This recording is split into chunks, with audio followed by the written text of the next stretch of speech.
berarti memberikan sesuatu sebagai balasan. Kata parenting artinya orang tua atau orang dewasa membesarkan anak. Untuk menjadi orang tua yang responsif harus ada dua pihak, orang tua dan anak. Ketika ada dua pihak, maka akan terjadi sebuah hubungan. Hubungan ini adalah hubungan timbal balik or reciprocal relationship, ya. Anak-anak belajar sesuatu ketika orang tua mereka responsif atau menanggapi. Oke? So, di slide ini saya ingin menjelaskan mengenai hubungan antara menjadi orang tua yang responsif dan perkembangan bahasa. Ada 3 komponen. Satu ada orang tua, anak, dan perkembangan bahasa. Karena hari ini kita akan fokus pada anak-anak, maka kita akan membahas mengenai perkembangan bahasa anak-anak, ya. Karena anak-anak masih belajar.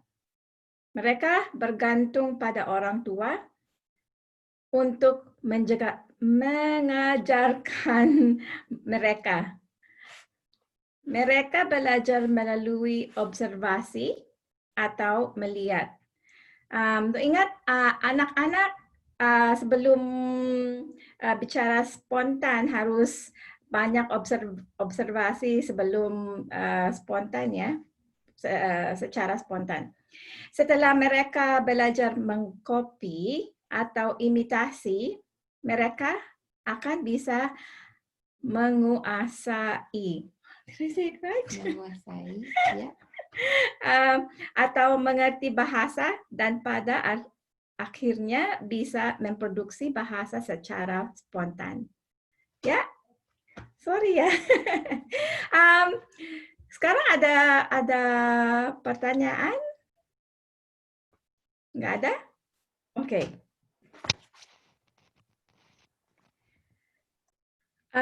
So slide ini hal-hal yang perlu dihindari untuk menjadi orang tua yang responsif. Yang satu, respon yang tidak konsisten. Contohnya kadang-kadang respon, kadang-kadang tidak respon atau responnya lama. Kalau responnya tidak konsisten, anak nanti tidak mau interaksi lagi, ya. Bosan. Bosan. Ya. Kedua, responnya yang tidak tepat. Contohnya tidak sabar atau tidak mau menunggu sampai anak selesai bicara. Atau terlalu banyak kontrol, misalnya berbicara untuk anak, atau meminta anak untuk mengulang hal yang baru diucapkan. So,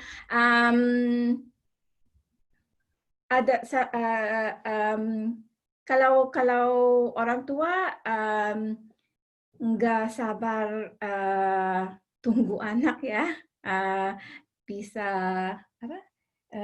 very fast they respond. Jawabnya cepat. Ya, dan nanti anak nggak mau juga interaksi dengan orang tua. Yang ketiga, tidak merespon, ya. Contohnya orang tua tidak memberikan respon. Yang itu mungkin kalau orang tua sudah capek, ya, dari kerja dan anak mengganggu orang tua, nanti orang tua bisa bilang, oke, ini gadget aja. So responnya kurang bagus, ya. Kasih gadget aja. Kalau kasih gadget, anak nggak bisa belajar bahasa atau behavior ya yang bagus. Okay. Ada pertanyaan?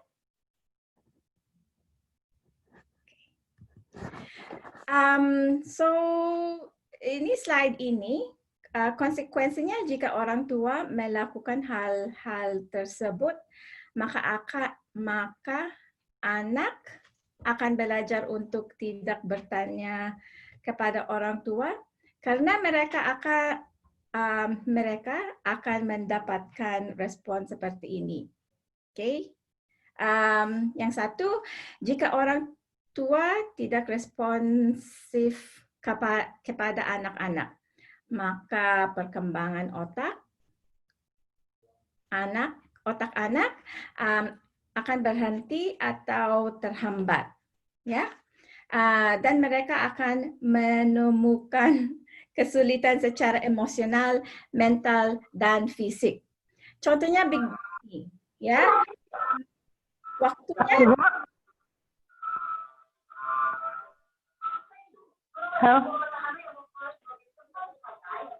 Sepertinya ada pertanyaan dari Ibu Rizky ya. Ya. Silakan Bu Mau Rizky. tanya. Ya.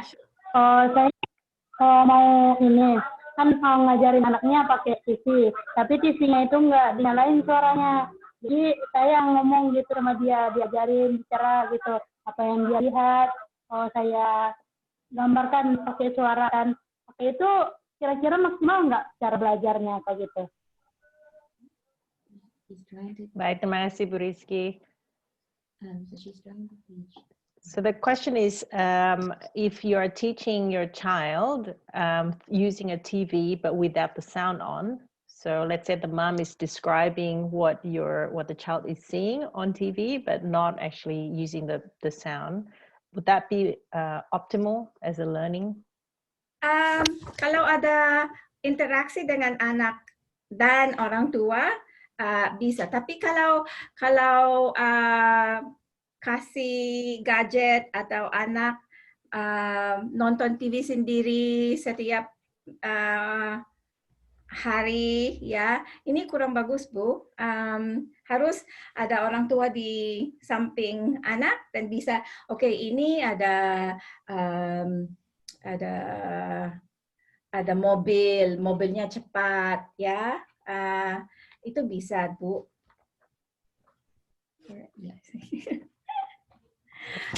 Ada lagi? Yeah, there is another question. Ada pertanyaan lagi dari Ibu Agnes dari kolom chat. Seandainya orang tua capek, harus bagaimana memberi positif respons pada hari itu daripada tidak respons? So the question is, Gia, when parents are tired, how do they give a positive response at that time rather than not responding? So kalau orang tua capek, ya masih bisa responnya positif, ya. Bilang anak, oh mami capek, ya gitu. Saya mau istirahat dulu. Istirahat begini, saya duduk, ya. Mungkin kaki saya di atas kursi, mungkin saya mau minum, ya. So kalau kasih anak bahasa untuk what you're feeling, untuk perasaan, dan anak bisa belajar bahasa untuk the condition, ya, untuk situasi. Ya, untuk situasi. So harus ada komunikasi, harus ada interaksi. Kalau capek, bisa juga kalau orang tua angry, marah, bisa bilang, oh saya marah karena ini terlalu macet, ya. So bisa give opportunities. bisa kasih kesempatan buat anaknya Ya. untuk berinteraksi sama orang tua. Ya. Oke. Masih ada lagi? Ada. Satu lagi Bu, nanti saya mau teruskan ya. Ya. Bisa tanya Bu Eli? Silakan Ibu Rahmi. Ya. Terima kasih Bu Gia. Jadi yang sering saya temukan di satu keluarga yaitu anak-anak kurang merespon apa yang disampaikan oleh orang tua. Di antaranya penyebabnya adalah bahasa. Karena di rumah itu kalau di Jawa itu ada bahasa yang Jawa kasar, ada bahasa yang halus, ada bahasa Indonesia. Nah, kadang anak-anak diajak ngomong ibunya dengan bahasa yang halus, tapi anak menjawabnya dengan agak kelihatan dari performnya itu agak emosi, menjawabnya dengan kasar. Tapi dia tidak mau ngomong, hanya dengan gerakan bahasa tubuh. Apakah ini juga salah satu, terus bagaimana upaya kita? Terima kasih. So in Java, they speak Indonesian. They also speak. They have like the proper Javanese and also not proper, like formal and informal, I guess. So the question is, the parents usually talk to the children using the proper Oh, Australia, Mbak. using the child because they are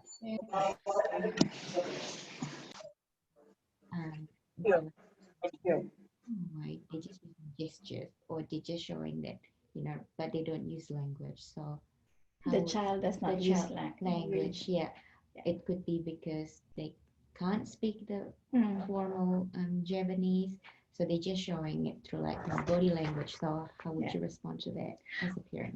Oh, pertanyaannya bagus Bu. Ini ada mungkin ada banyak harus dipikirkan ya. Satu, anak mungkin nggak bisa jawab bahasa yang orang tua mau karena anaknya masih kurang tahu kosakata ya, buat ekspresi. So harus anaknya pakai bahasa tubuh ya. So kalau orang tua harus respon to the body language. Respon ke bahasa tubuh yang anak-anak kasih lihat ke orang tua. Ya, so orang tuanya harus di model bahasanya ya. So seperti ini, kalau Rachel pakainya bahasa tubuh ya, dan saya orang tua bilang bisa, oh Rachel gak mau susu. Dan kalau Rachel bilang begini, bilang, oh Rachel marah ya. So harus supply, give. Ya, kasih. Harus kasih bahasa kata buat Rachel. Nanti tadi saya bilang kalau anak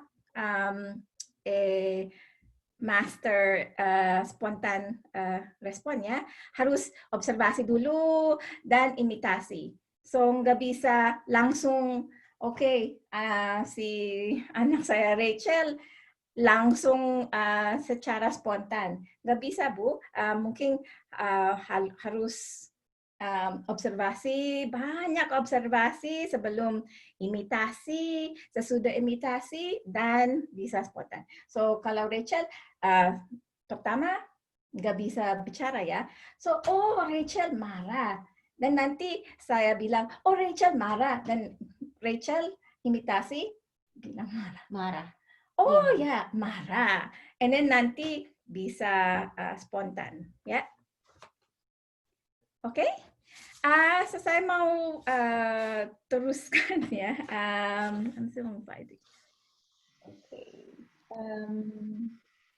Oke, so di sini ya kalau orang tua nggak bisa respon yang bagus, jika no, I did that already. Oh, so ini unresponsiveness atau kurangnya tanggapan. Contohnya begini, waktu dulu bapak dan ibu mau pergi pacarannya, jika salah satu tidak merespon, maka yang satunya jadi stres kan? Kalau anak stres atau ibu stres, nggak bisa belajar ya, cause pikirannya stres lagi, stres. Dan emosionalnya mungkin bisa takut tanya ibu atau tanya orang tua ya. Dan nanti mentalnya juga kurang confidence. Kurang percaya diri. Ya, kurang percaya diri. Ya. Oke.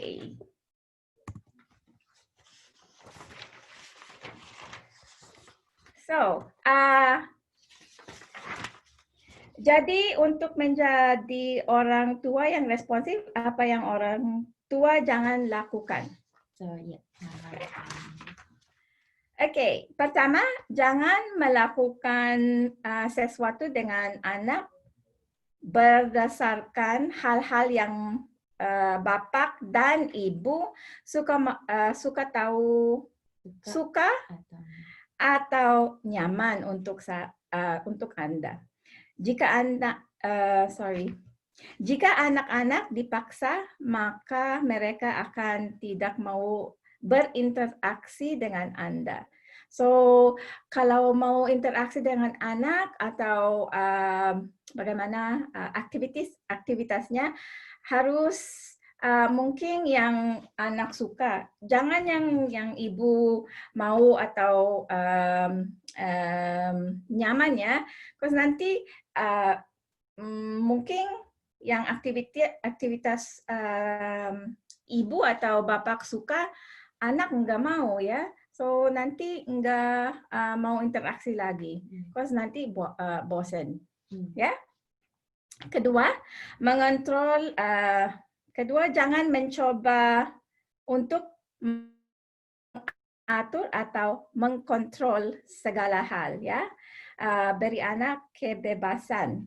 Kebebasan artinya memberikan anak pilihan berdasarkan kemauan mereka. Sorry.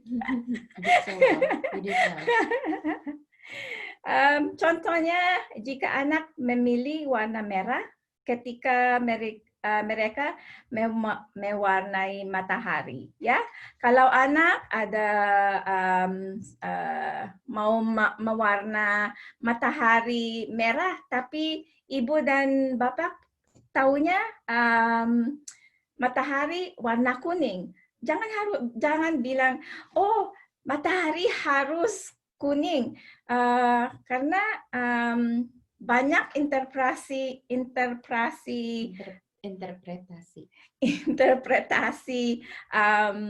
matahari ya, bisa ada biru, bisa ada pink ya. Kalau di New Zealand mataharinya di sini ada pink, ada ungu juga ya. So banyak interpretasi ya. So jangan yang satu saja. Ketiga, jangan berbicara atau berpikir untuk anak Anda. Contohnya jika anak memandang ke arah botol susu, ke arah botol susu, jangan menganggap mereka mau minum susu. Apalagi setelah mereka baru saja minum susu. ya. Nanti anaknya gendut, ya. Anak lihat botol, oh mau minum, kasih susu lagi. Ya, mungkin anak lihat samping susu bukan susu saja, ya. Nanti anaknya, oke. Terakhir, jangan terlalu kaku. Kalau tidak, nanti anaknya bosan jika terlalu kaku dan tidak semangat. Ya, ada pertanyaan? Yes, we do have one question, Gia. Ini pertanyaan dari Mama Akhtar, akan saya sampaikan dulu. Monggo Ibu Rizky, nanti pertanyaannya akan disampaikan sesudah sesi presentasinya selesai. Pertanyaan dari Mama Akhtar, salahkah jika memaksa anak berbicara untuk menatap mata kita, sementara kita, apalagi si anak ada masalah dalam bicara dan komunikasi dan sebagainya. Jadi boleh nggak untuk memaksa anak berbicara sambil menatap mata? Is it okay to force the child to look at you when they're still having trouble to make eye contact? Like, is it okay to force, basically using force? Oh, enggak ya. Mungkin kalau anak masih tidak mau lihat ibu, mungkin strategi ibu bisa posisi badan ibu sama muka anak.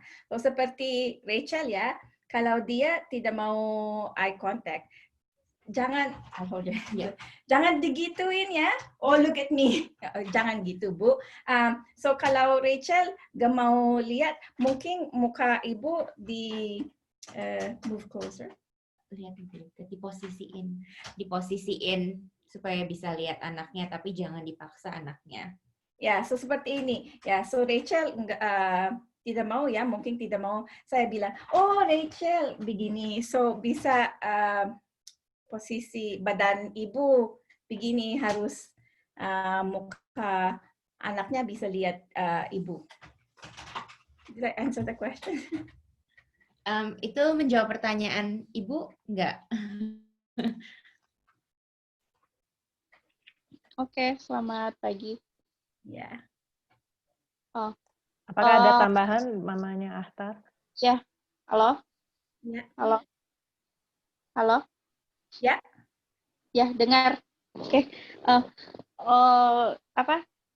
Karena kan dia ada masalah TW ya, masalah bicara. Kalau kita nggak paksa dia buat ngelihat, dia ngelengos. Kadang saya hadapin biar dia nyaman, saya ikutin arah mukanya dia. Dia ngelengos lagi. Makanya saya mikir, nih anak belum bisa bicara, memang mungkin ada masalah dalam mulutnya. Tapi yang paling penting maunya saya itu dia natap saya dulu, tapi memang sulit banget. Jadi usia 5 tahun ini dia masih babbling, dia belum bisa bicara. Karena ada masalah ini juga sih, seperti itu.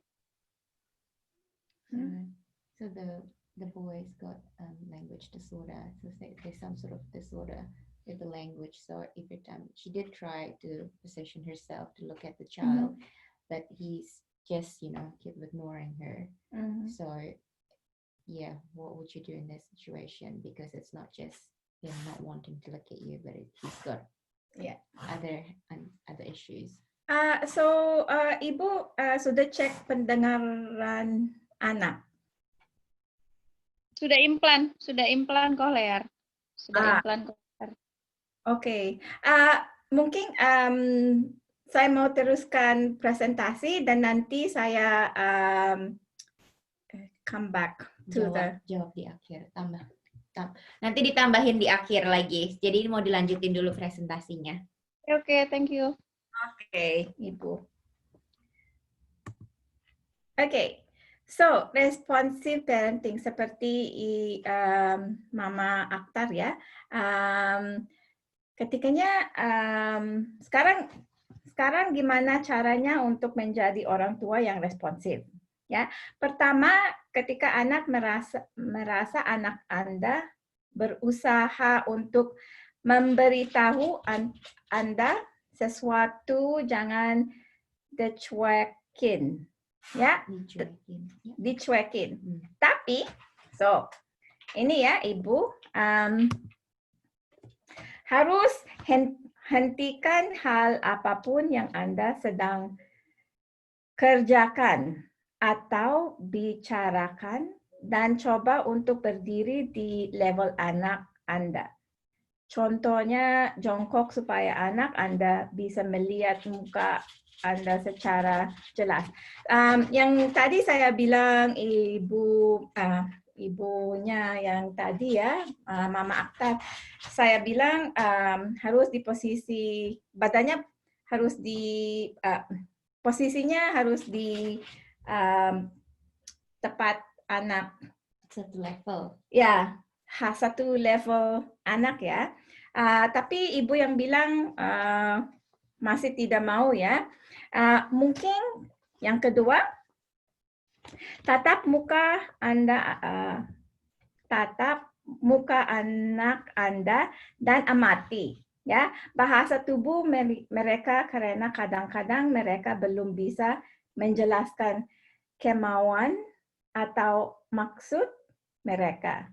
Ya, mungkin kalau anak tidak mau lihat ibu, ya, ibu harus penting lihat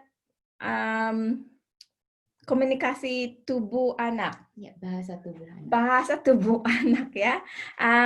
Terus nanti kalau ibu lihat ini dan ibu bisa mengerti yang anak perlu, ya. Dan dengarkan kata-kata atau suara yang anak Anda ucapkan karena ada kemungkinan kata-kata atau suara tersebut memiliki maksud tertentu. Anak-anak yang belum lancar berbicara atau belum memiliki banyak kosakata kadang-kadang berkomunikasi dengan cara lainnya yang saya tadi bilang. So contohnya menggunakan bahasa tubuh seperti memutar badan, ya, gini, memutar badan atau buang muka, ya, yang ibu tadi bilang, mengekspresikan ketidakmauan mereka. Contoh lainnya, ketika anak menunduk, biasanya itu menandakan bahwa mereka lelah. Mungkin anak sudah capek, ya. Menjawab atau memberikan respon yang positif dan tepat waktu. Ini berhubungan dengan hal yang sudah dibahas sebelumnya mengenai apa yang terjadi jika orang tua tidak responsif.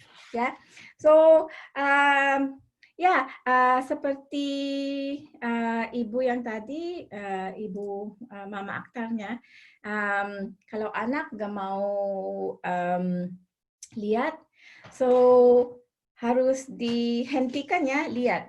Apalagi anak saya mau komunikasi sama badan, bahasa tubuhnya, dan lihat kalau dengar juga anak saya mungkin ada suara yang lain, bukan kosakata, tapi mungkin begini, mungkin anak mau komunikasi,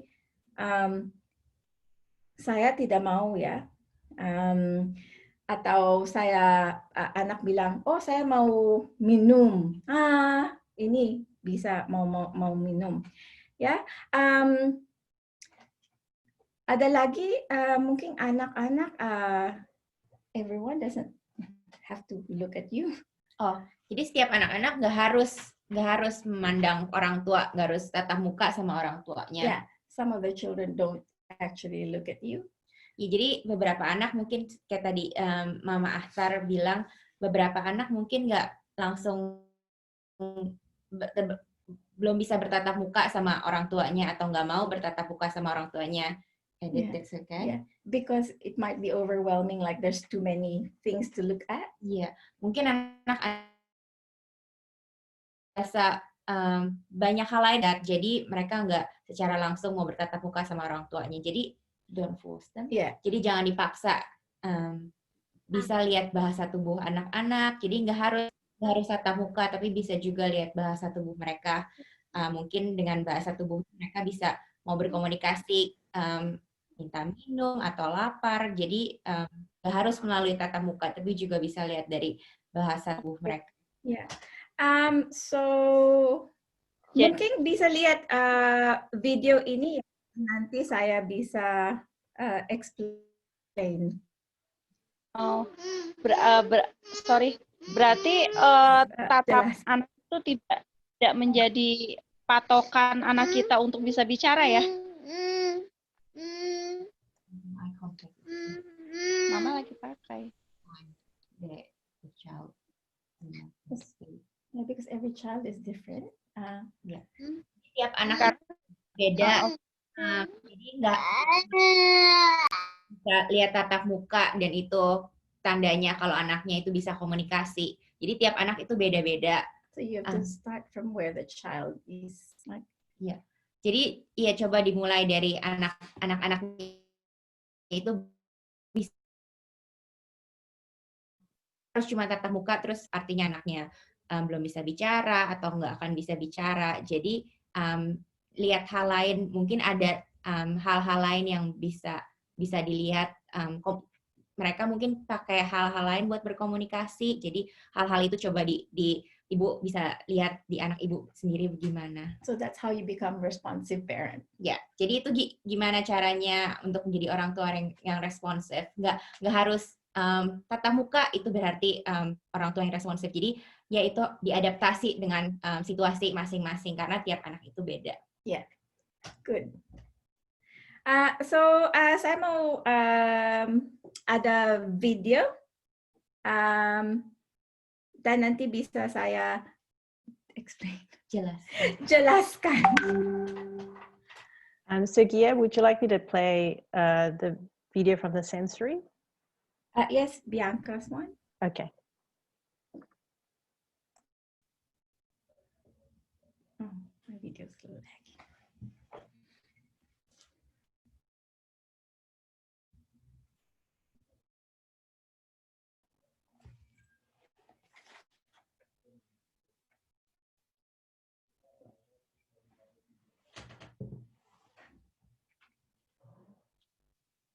This is a video about communication.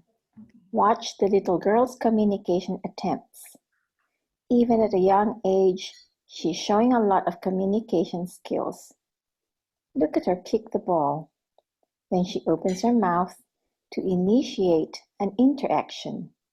When she did that, I interpreted her communication as, "Wow, kick the ball. This is so much fun." So I acknowledged by going, "Wow." She was making good eye contact with me, attending to the same things like looking up or looking at the 2 red balls I was holding. You will see that the little girl and I were taking turns stopping, looking, and attending to what the other person was saying using sounds, words, gestures, and actions. We acknowledged each other to keep the conversation going.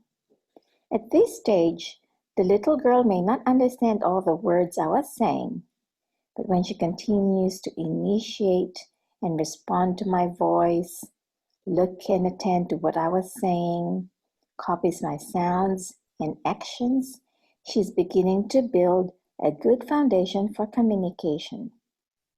You will also notice that she is in the ball pit. She loves the sensation of sitting in the ball pit.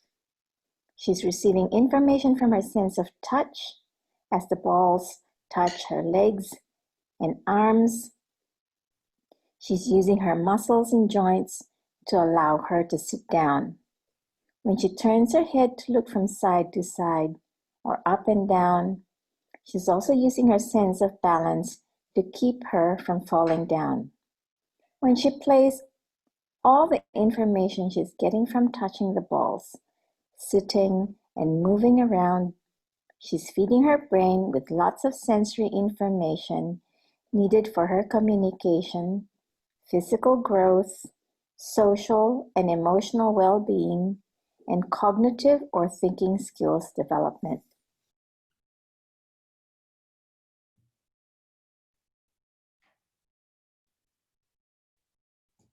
Yeah.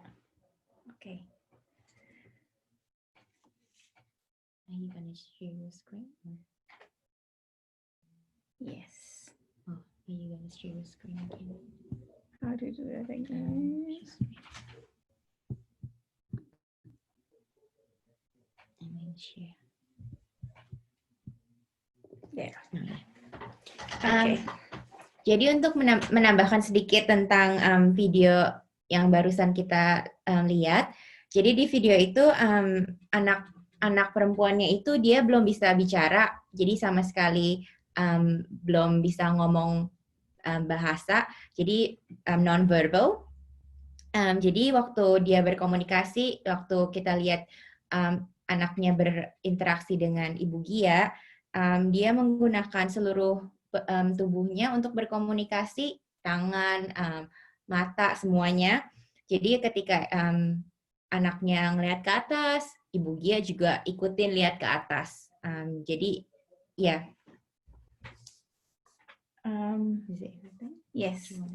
So ini seperti anak yang tadi, ibu yang tadi ya, harus mungkin use those opportunities to teach, not only what you want to teach, but what the child wants to learn. So like for instance, yang tadi, yang anak kecil mau lihat di atas, so saya kasih the vocabulary.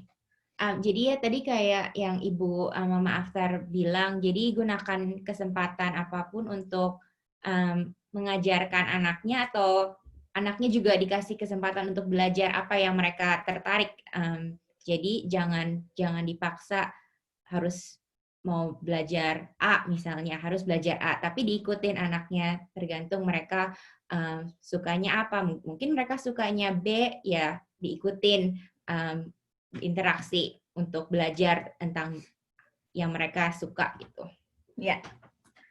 Okay. So, what's this one? What's my next slide? Okay.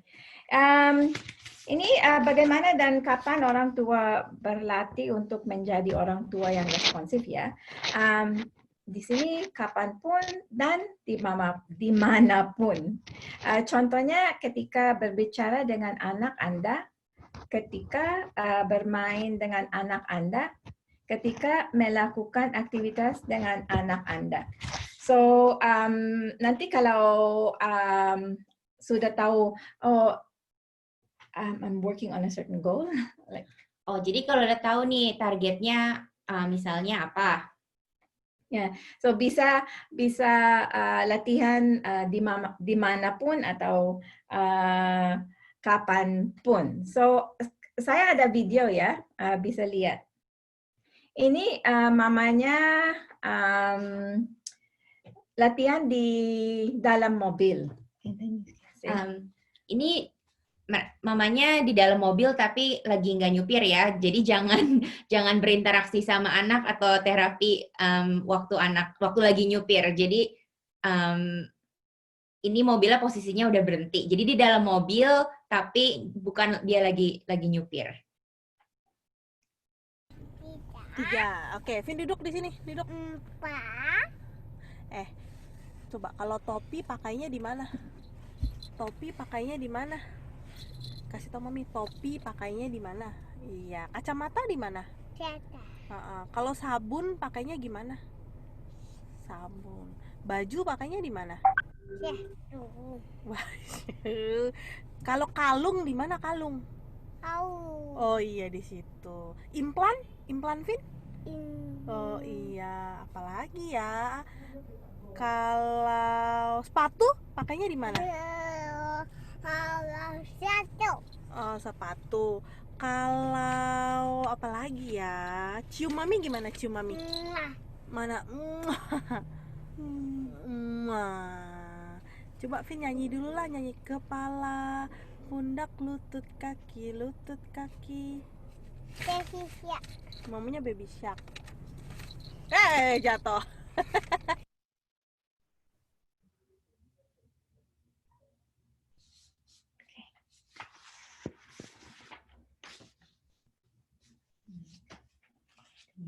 Share your screen.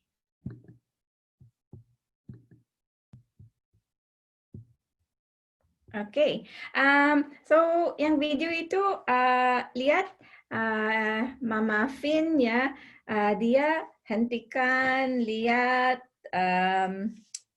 apa lagi, acknowledge, menjawab ya anaknya. Tapi pertama Mama Vin mungkin masih kontrol situasi ya, bilang di mana topi, how do you put that?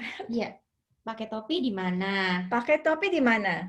Dan Vin masih mau jalan ke mamanya, topi di mana? Topi di mana?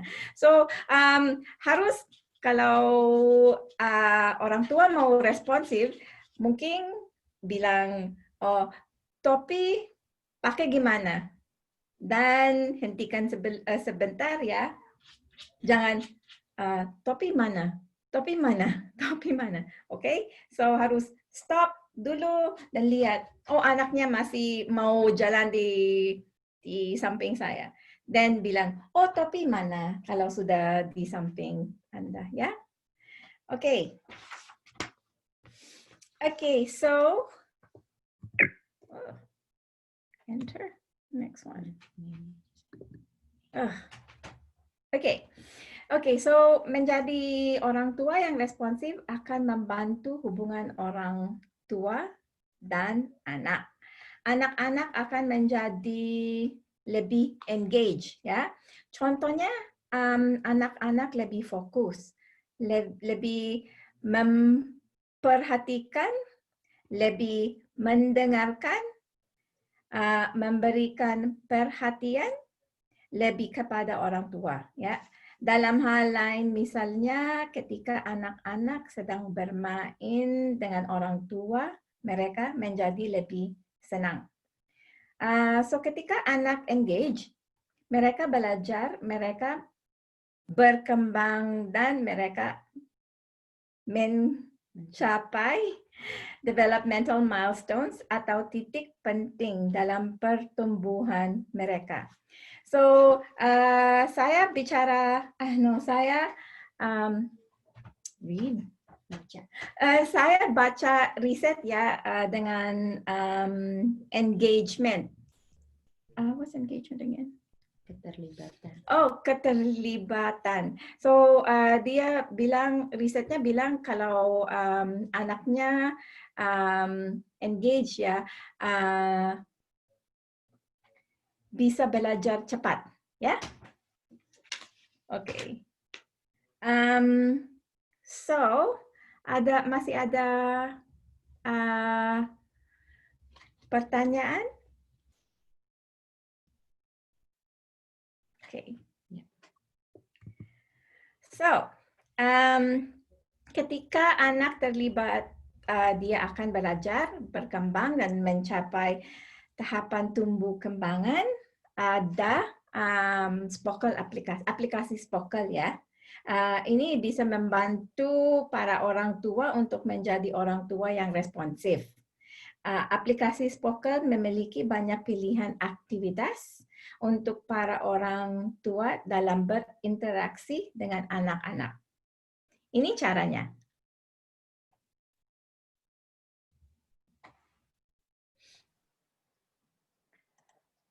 Thank you, Gia. Would you like me to quickly show the app?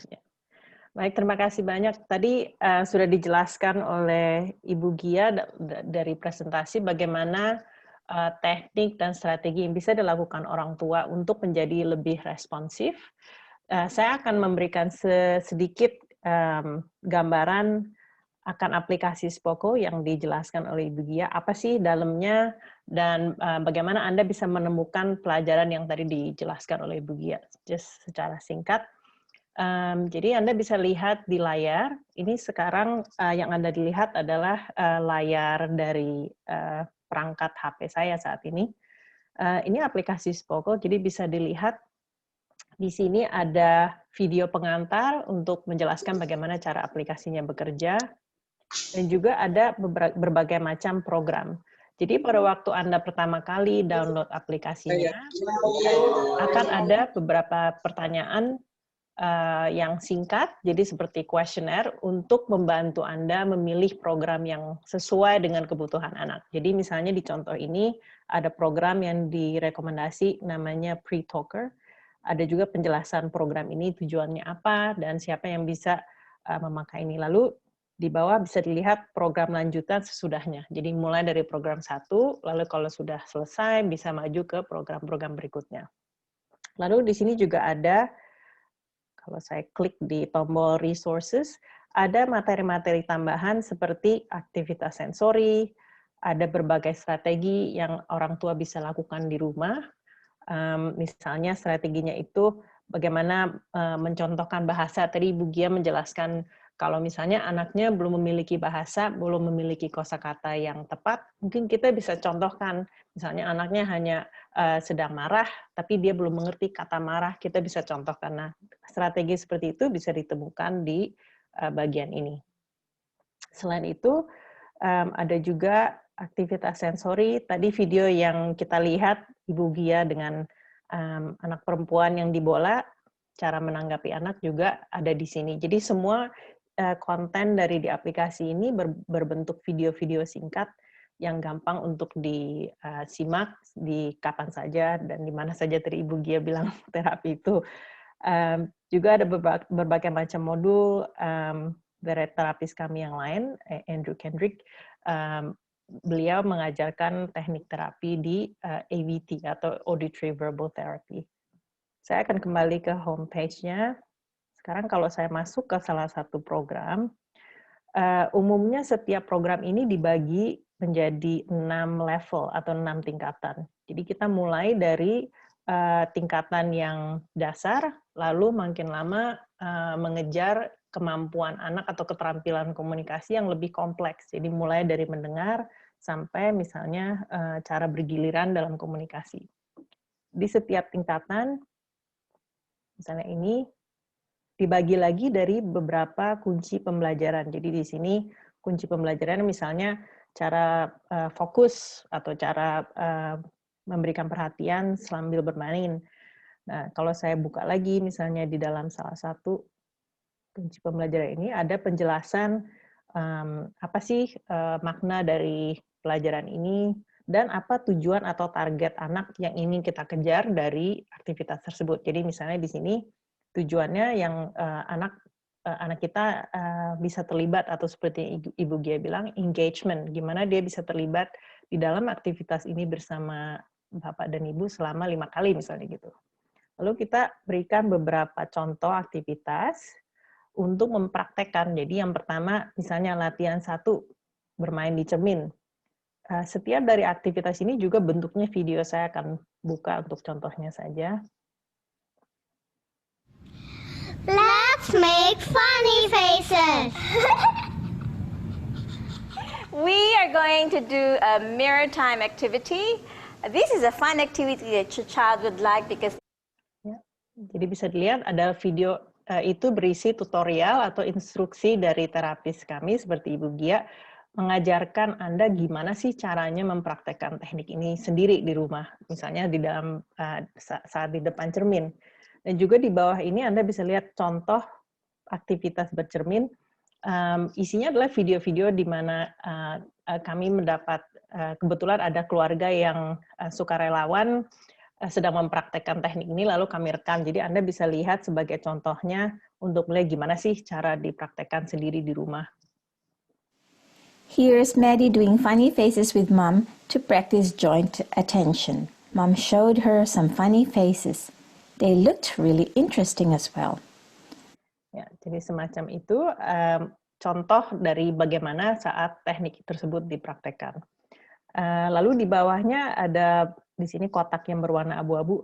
Kalau misalnya kita melihat, anak saya sudah mulai bisa menguasai kemampuan itu, kita bisa centang di sini. Jadi dalam waktu berjalan kita bisa melacak kemajuan anak saya sampai mana. Nah, jadi kita bisa melihat rangkumannya itu di tombol progress. Kalau saya ke tombol progress sekarang, di sini bisa terlihat, saat ini saya sedang mengerjakan program pre-talker dan progres saya sudah 5%. Berarti dari semua aktivitas yang ada, saya sudah berhasil mungkin mulai di tingkat 1 yang tadi saya barusan mencoba, dan saya sudah bisa mencoba di aktivitas seputar fokus perhatian dan memperhatikan saat beraktivitas. Jadi ini adalah merupakan suatu dashboard atau ringkasan ya, jadi Anda bisa ingat, saya sudah sampai di level mana. Nah, kalau Bapak Ibu dipandu oleh seorang terapis, di sini dashboard ini juga bisa di-sharing ke terapisnya. Jadi kalau saya tekan tombol di atas, saya bisa membagi dashboard tersebut ke terapis saya. Jadi misalnya saya masukkan terapis baru, entah namanya, misalnya terapis saya Ibu Irene. Jadi saya bisa masukkan emailnya, nama tersebut, dan nanti akan dikirim. Kalau misalnya nanti sudah dikirim, Ibu Irene akan mendapatkan notifikasi, dan beliau tentu harus juga memiliki aplikasi Spokel di perangkatnya. Maka Ibu Irene nanti akan mendapatkan notifikasi, Ibu Elizabeth ingin membagi dashboard-nya untuk Irene. Tujuannya untuk apa? Mungkin Ibu Gia bisa memberikan arahan juga. Karena mungkin umumnya Anda mungkin ketemu dengan terapis seminggu 1 jam, misalnya seminggu sekali, atau kadang-kadang lebih lama, mungkin jeda waktunya bisa sekali dalam sebulan. Jadi mungkin terapis Anda juga tidak bisa selalu memonitor bagaimana sih progres kemajuan anak Anda. Maka dengan adanya informasi seperti ini, walaupun terapisnya nggak ketemu langsung, dia bisa melihat, memonitor bagaimana kemajuan anak Anda selama mengikuti program Spokel ini, dan nanti hasilnya itu bisa didiskusikan pada saat ketemu lagi untuk konsultasi dengan Bapak Ibu. Jadi tujuannya untuk membantu bagaimana cara penanganan terapi untuk anak Anda. Apakah ada pertanyaan seputar aplikasi Spokel?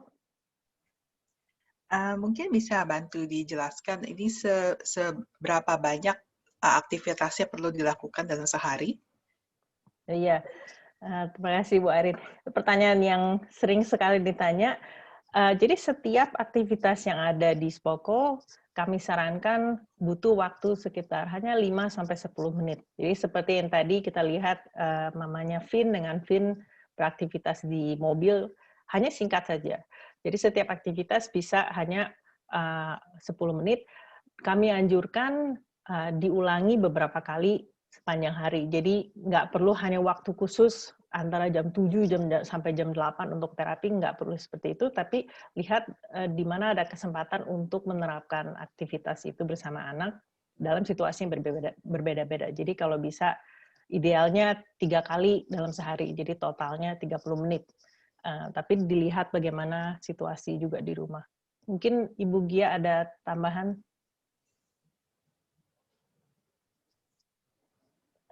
You're on mute.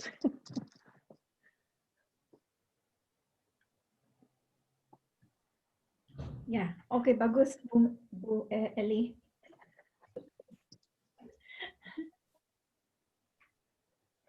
Oke, boleh nyambung ke pertanyaan yang ada di chat atau bagaimana? Ya, bisa. Ada pertanyaan dari Ibu Lydia ya. Pertanyaannya, what's that parent? Apakah kedua orang tua harus responsif? Bagaimana apabila hanya salah satu orang tua yang responsif? idealnya harus 2 orang tua. Kalau nggak bisa, satu orang tua bisa ya. If you have an environment that is responsive, then you're able to create a learning environment for your child. Jadi asalkan ada salah satu orang tuanya yang bisa menjadi orang tua yang responsif, yang bisa menyediakan atau memfasilitasi proses belajar di rumah, itu cukup. So that's enough. Ya, cukup. Idealnya 2 orang tua. Tapi kalau misalnya cuma 1, lebih baik daripada enggak sama sekali. Iya. Ada satu lagi untuk sekolah. Kalau anak nggak ada kurang berkomunikasi, belum bisa berkomunikasi, dan orang tuanya pikiran sekolah ya, umum atau pribadi atau sekolah yang lain, ini nggak ada, there's no rule whether you should go public or private or a special school. It all depends on the facilities that the school can give and how the child will respond to those environments. Jadi nggak ada salah atau benar anaknya ke sekolah umum atau ke sekolah private atau sekolah berkebutuhan khusus, itu semuanya bergantung sama fasilitas apa yang sekolahnya bisa sediakan. Jadi nggak harus dikirim ke sekolah A misalnya atau sekolah B, yang penting dilihat fasilitas apa yang di sekolah-sekolah ini tuh bisa sediain buat anaknya dan situasi anaknya perlu apa, jadi dilihat fasilitas sekolahnya. Jadi fokusnya tuh di fasilitas sekolahnya, bukan antara sekolah umum atau sekolah yang lain. And also how the child will respond to the school sometimes. Jadi terus diperhatikan juga gimana anaknya sendiri ketika mungkin dibawa ke sekolah buat dikasih lihat ini sekolahnya nanti, responnya positif atau enggak, itu juga dilihat respon anaknya sendiri gimana di sekolahnya. Ya. Boleh. Ada lagi, Bu? Oke. Miss Elizabeth, kebetulan setahun yang lalu Rasya Akhtar pernah pakai Spookle sih, sebetulnya sangat membantu. Dan memang orang tua, yang saya lihat orang tua harus mau ya, nggak boleh males ya. Masalahnya kadang-kadang lagi nggak mood, atau lagi malas, atau lagi boring, lagi mumet, itu sih kadang-kadang jadi masalah. Cuma intinya memang orang tua harus mau belajar, yang saya tangkap. Nah, waktu itu kayaknya pernah ditawarin buat TW-nya juga ya sama Miss Elizabeth. Mau dong lihat, maksudnya kalau di TW di Spookle itu seperti apa. Kalau nggak salah dulu pernah ada ya. Oke, itu aja. Thank you. Ya, terima kasih Mama Akhtar. Mungkin dulu kita pernah ketemu ya di Jakarta. Mungkin sesudah ini saya akan minta tolong juga, ada kebetulan di hari ini di grup ada beberapa parents yang juga sudah memakai Spookle cukup lama. Contohnya Ibu Ade dan Pak Tito. Mungkin mereka bisa sharing juga bagaimana sih, seperti tadi Ibu bilang, sebagai orang tua harus ngerjain segala hal, tapi juga harus apa istilahnya komit gitu ya untuk menerapkan ini. Sebelum itu saya akan menjawab kalau mengenai program TW-nya, terapi bicara. Jadi memang di aplikasi Spookle itu ada 2 kategori. Yang pertama untuk AVT atau Auditory Verbal Therapy, khususnya untuk anak-anak yang ada gangguan dengar, memakai ABD atau cochlear implant.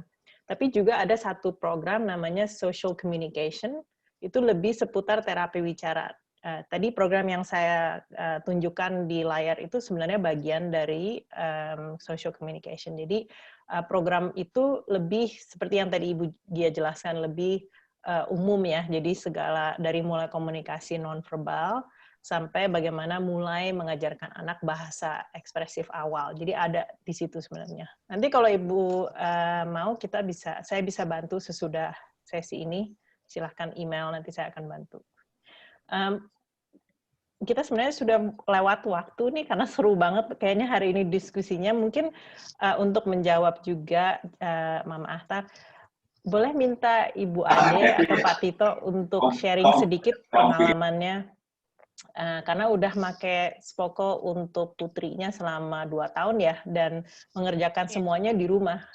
Mungkin Ibu Ade bisa sharing sedikit gimana sih caranya dan keluh kesahnya. Silakan, Ade. Oke. Sebetulnya itu sangat membantu saya ya. Karena saya berpikir, wah kalau terapi mahal banget nih, ngejar keterlambatannya Akhtar. Kalau Spokel kan maksudnya cukup membantu ya, dengan saya yang finansialnya pas-pasan gitu ya. Ini sorry sambil kerjain sesuatu. Nah, yang saya suka itu pas awal-awal pakai Spokel itu, Miss Elizabeth kasih waktu sama kita buat belajar sama Miss Gia. Jadi saya lupa berapa hari sekali itu kita bisa kirim video si anak, terus sama Miss Gia dilihat kurangnya apa, bagusnya seperti apa, terus di Miss Elizabeth langsung kasih flashback balik ke Kila, oh Mama Akhtar cara berbicaranya seperti ini begini, itu sebetulnya dan saya praktekkan sampai hari ini gitu loh ke Akhtar, cara berkomunikasi. Sorry anaknya lagi rewel banget. Cuma itu yang lagi-lagi masalahnya ya, kadang-kadang mama males banget kadang. Cuma itu makanya saya kemarin pas Mami Pin lihat, wah ada Spokel nih, biar memacu saya buat belajar lagi nih, kan kalau ketemu langsung sama Miss Elizabeth walaupun Zoom, Miss Gia sama Bu Airin, saya juga sempat kenal di grup WhatsApp. Wah, memacu saya lagi nih, jangan males. Walaupun sekarang saya udah nggak pakai Spokel, tapi ada yang saya ingat di sini pada saat ngomong berhenti, stop, masih ingat. Terus sensori, mengelap pakai waslap, itu pasti saya praktekkan sih. Terus bola gym, memantul di atas bola gym dengan hitungan berapa, itu masih saya pakai. Makanya saya mesti ngecas lagi nih, kebetulan ketemu sama Miss Elizabeth dan lain-lain. Seperti itu. Ya, baik Bu. Perlu disetrum sedikit ya kadang-kadang Ibu biar ingat. Mungkin untuk mengingat peserta yang lain, kalau setelah ini ada saran atau permintaan, silahkan email. Ibu Airin sudah nulis email ke Spoko, nanti kami akan bahas. Kalau misalnya dirasa pertemuan seperti ini lewat Zoom bermanfaat untuk misalnya ngebantu, memotivasi, mungkin nanti kita akan bisa pertimbangkan gimana caranya. Mohon maaf karena juga COVID, jadi saat ini nggak bisa ke Indonesia dulu. Pengennya sih nanti akan ada kesempatan webinar langsung ya. Mbak, karena kan kalau dulu kan paling saya nanya sama Elizabeth, dari Miss Elizabeth. Nanti yang Mama Rasa saya tanya ke Miss Gia dulu. Kalau kayak gini kan, saya senang Miss Gia sudah bisa bahasa Indonesia. Ya, dan juga Mama Anta kalau saya boleh sarankan, juga saling tanya dengan parents yang lain. Makanya tujuannya kita ada komunitas ini kan mungkin bisa saling membantu seperti Mama Fin, juga Ibu Ade. Maaf tadi kepotong belum sempat Ibu Ade ngobrol. Jadi silahkan saling misalnya berhubungan juga dengan keluarga yang lain karena mungkin mereka bisa saling sharing. Mungkin saya akan minta Ibu Ade unmute. Sorry tadi Ade kepotong sedikit, maaf. Silahkan. Halo semuanya. Halo. Ya. Berapa lama kita? 2 atau 3 tahun ya? Lama juga. Aduh, 4 video. Lama juga kita. Where is it? I cannot use the laptop. Hai Gia. Sudah kelihatan sekarang, thank you videonya. Hai Kali. Say hi first. Hi friend. No, they are not friend. Okay, hello everyone. Hi everyone.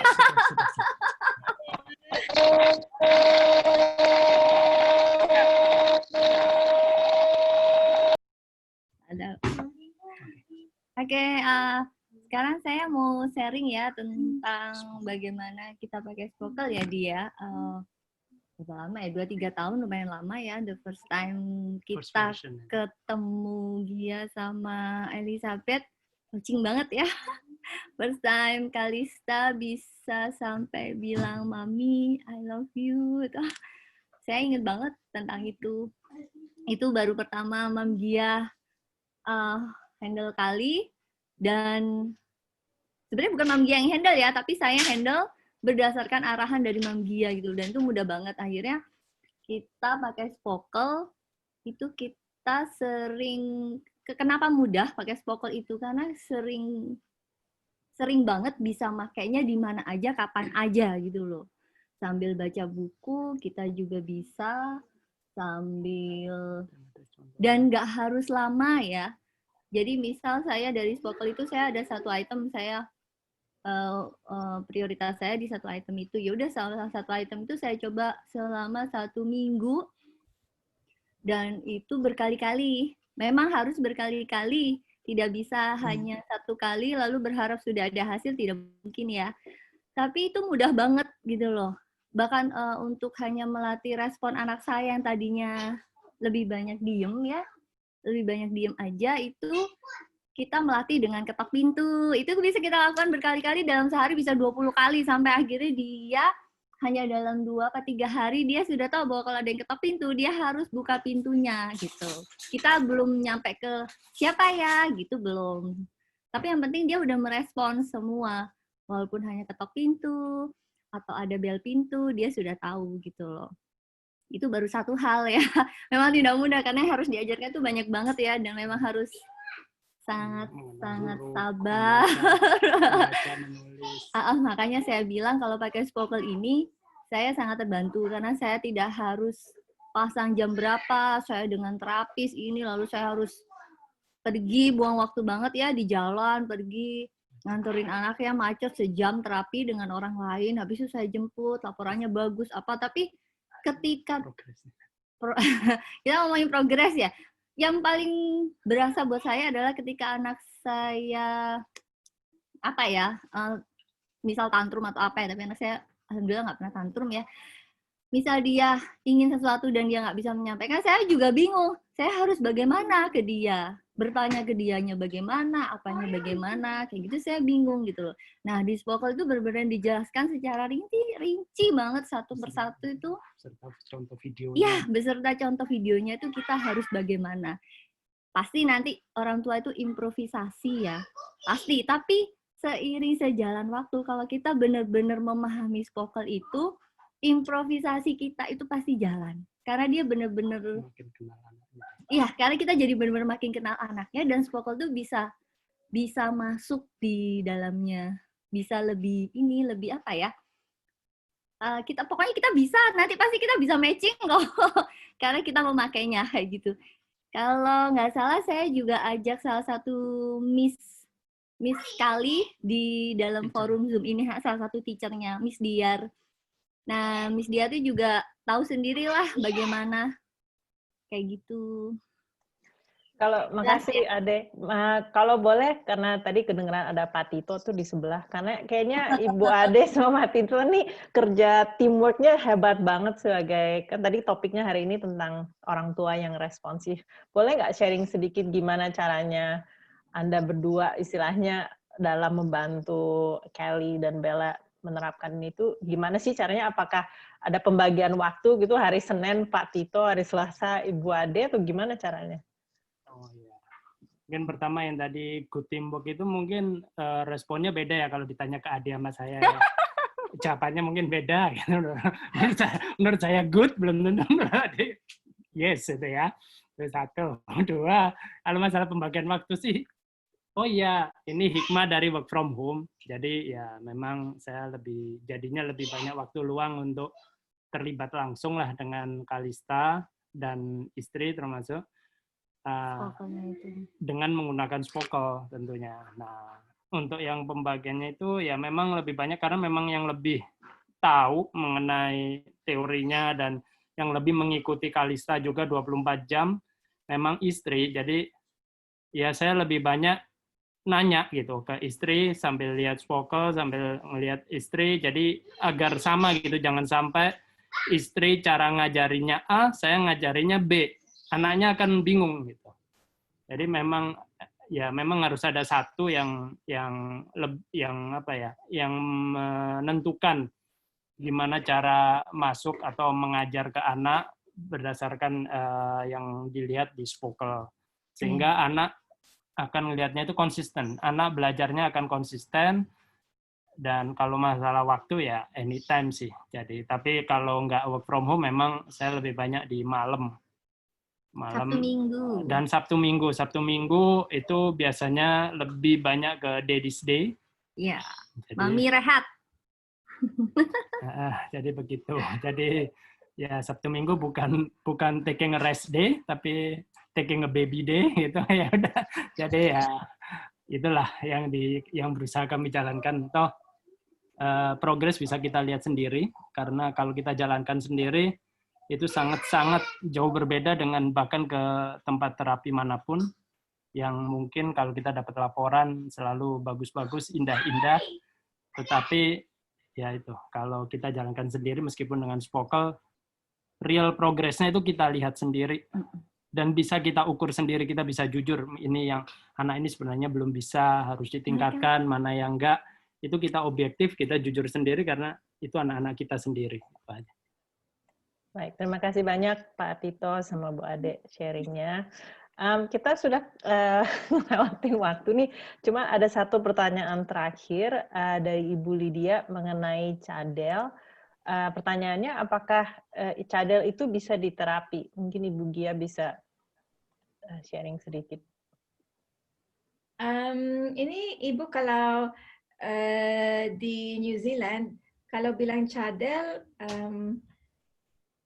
ini disebut S.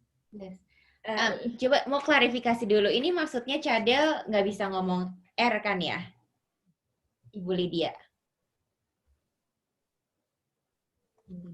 Bu Lydia-nya masih di meet ya. Silakan Bu Lydia. Ya.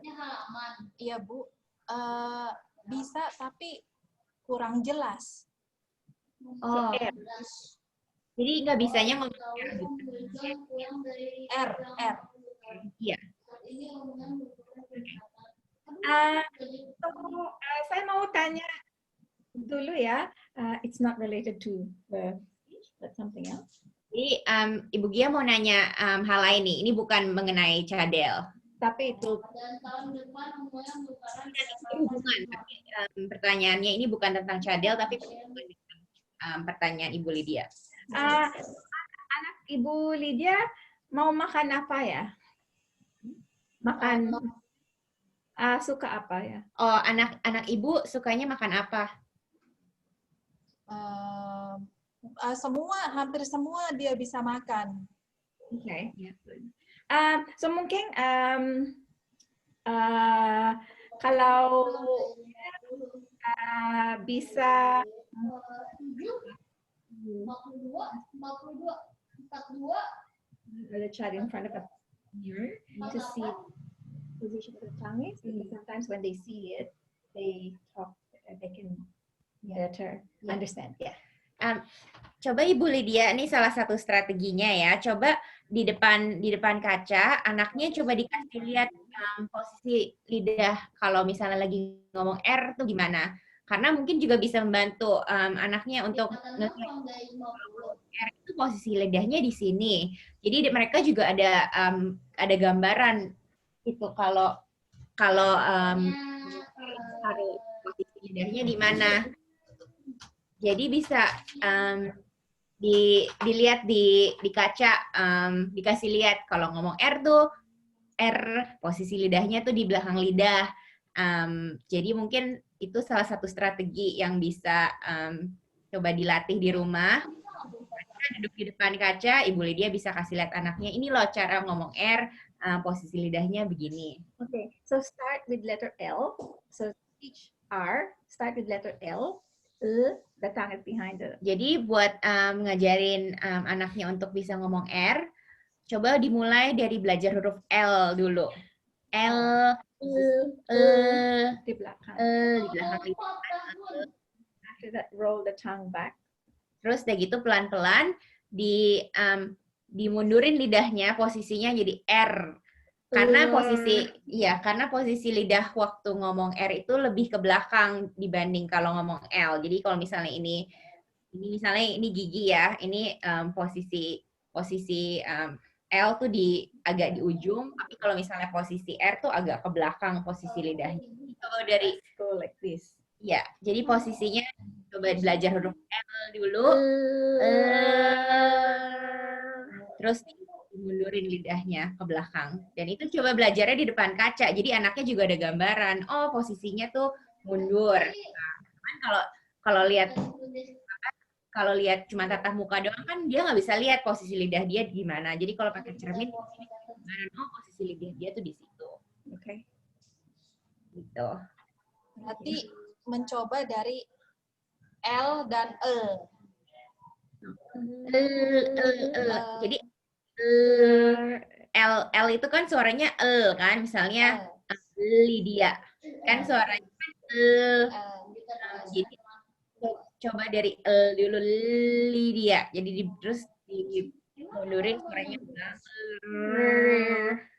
jadi dia dia juga berasa kalau ngomong L dan R itu posisi lidahnya beda. Jadi dicoba dulu dari L, suara L itu huruf L, maksudnya suaranya tuh huruf R itu kan suaranya kan, R. Jadi dicoba terus mundurin lidahnya ke belakang jadi R. Coba Ibu Lydia. Coba Ibu Lydia. Ya. No. Gini, so lidahnya ada di belakang atas gigi.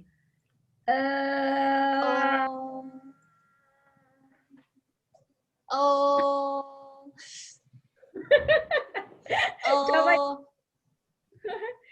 harus di lidahnya harus jalan sampai belakang. Go back. Jadi ujung lidahnya coba dimundurin. Jadi dari belakang gigi dimundurin ke belakang.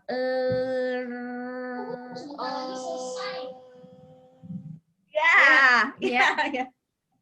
Oke. Oke, terima kasih. Wah, ini dapat teknik terapi bicaranya banyak banget nih hari ini, dari komunikasi sampai gimana ngajarin huruf R. Mungkin karena kita sekarang sudah habis waktunya, sekali lagi dari tim Spokel kami terima kasih banyak atas waktu dan partisipasinya semuanya nih hari ini, termasuk juga sempat reuni dengan beberapa teman-teman yang datang seperti Ibu Rahmi, Ibu Ade, Ibu Agnes dan sebagainya. Mungkin sebagai penutupan, sebagai info, kalau misalnya ada pertanyaan atau hal-hal yang kurang jelas, silahkan email ke kami. Alamat emailnya adalah seperti di chat, info@spokel.com.au, dan kami akan coba untuk menjawab sesudah ini. Juga silakan mengikuti Facebook kami, karena Ibu Gia akan selalu sharing info dan materi baru. Juga apabila ada event berikutnya seperti ini, kami akan umumkan melalui Facebook atau Instagram. Ibu Gia, mungkin untuk penutupan mau boleh something? info sebentar Bu Eli? Ya, silakan Bu Rahmi. Ya, terima kasih Bu Elizabeth, Bu Gia dan Mbak Arin, Richel. Ya, alhamdulillah hari ini kita bisa ketemu dalam suasana yang bahagia, terutama di era pandemi COVID-19 di Indonesia ini, di mana sekarang kayak di tempat kami di Pusat Layanan Autis atau Pusat Layanan Disabilitas, sekarang ganti Bu namanya Pusat Layanan Disabilitas. Jadi karena ada undang-undangnya dari Indonesia tentang unit layanan disabilitas. Jadi sekarang anak-anak tidak diterapi, sehingga kami memberikan penguatan kepada orang tua. Jadi alhamdulillah kalau hari ini kita bisa gabung. Yang sementara ini yang sudah kita lakukan, para terapis itu memberikan home program di rumah. Jadi dengan adanya kehadiran Bu Gia, kami bisa bergabung di Spokel, ini menjadi wawasan kita bertambah. Kesempatan lain Bu Eli sama Bu Gia nanti akan kita undang untuk teman-teman Pusat Layanan Disabilitas Indonesia, mungkin ya ada semacam webinar, jadi sehingga nanti bertambah wawasan untuk para terapis-terapis kita di PLA Indonesia. Terima kasih, semoga amal ibadahnya Bu Gia, Bu Eli, Mbak Richel, Mbak Arin, ya belum ketemu tapi kita sudah kenal lamanya. Iya. Terima kasih. Terima kasih banyak, Bu. Terima kasih Ibu dan Bapak. Nanti lagi ya. Thank you again and thank you for your time. And, I really appreciate your attendance. Terima kasih semuanya yang udah hadir. Baik. Sampai ketemu di acara berikutnya. Ya, bye. Siang.